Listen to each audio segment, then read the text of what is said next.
J'arrivais souvent en retard. C'est pourquoi la maîtresse voulait voir mes parents. Je n'ai pas eu d'autre choix que de l'emmener à la prison. La maîtresse a été très surprise car mon père était à l'intérieur.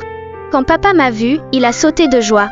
En réalité, papa n'avait que l'intelligence d'un enfant de 6 ans. Pourtant, il a été accusé de meurtre. Je ne le croyais pas. Alors, je me suis cachée dans une boîte. Avec l'aide des détenus, je suis entrée dans la prison. Lorsque la boîte a été ouverte, tous les détenus m'ont regardé avec joie. Mais je les ai ignorés. J'ai regardé autour de moi et j'ai finalement trouvé papa.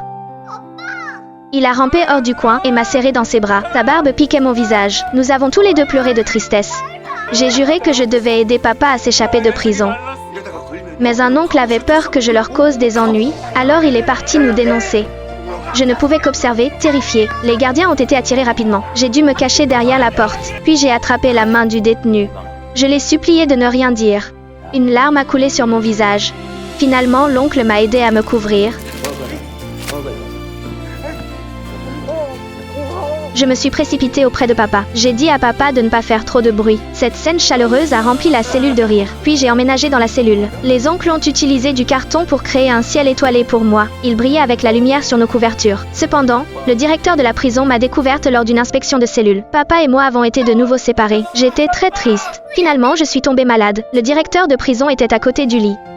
Je l'ai supplié de m'arrêter et de me mettre aussi en prison.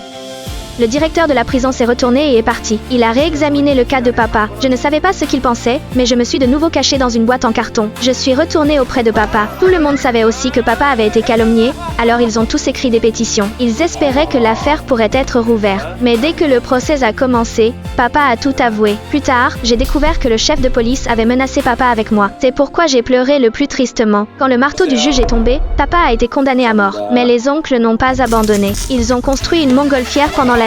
Puis papa et moi avons été poussés dessus. Quand la montgolfière s'est envolée dans le ciel, j'ai pensé que nous pourrions nous échapper. J'étais si heureuse que j'ai dansé de joie. Soudain, nous avons stoppé. La corde s'est prise dans la clôture. Papa et moi ne pouvions qu'admirer le crépuscule. Nous avons été attrapés et ramenés en prison. Le jour de l'exécution était mon anniversaire. Papa a sorti un cartable. C'était le cadeau que j'avais toujours le plus désiré. Et je l'ai serré fort dans mes bras. Je savais que je ne reverrais plus jamais papa. De nombreuses années ont passé. Je me tenais de nouveau dans la salle d'audience. J'étais devenue avocate. J'ai lavé l'honneur de papa.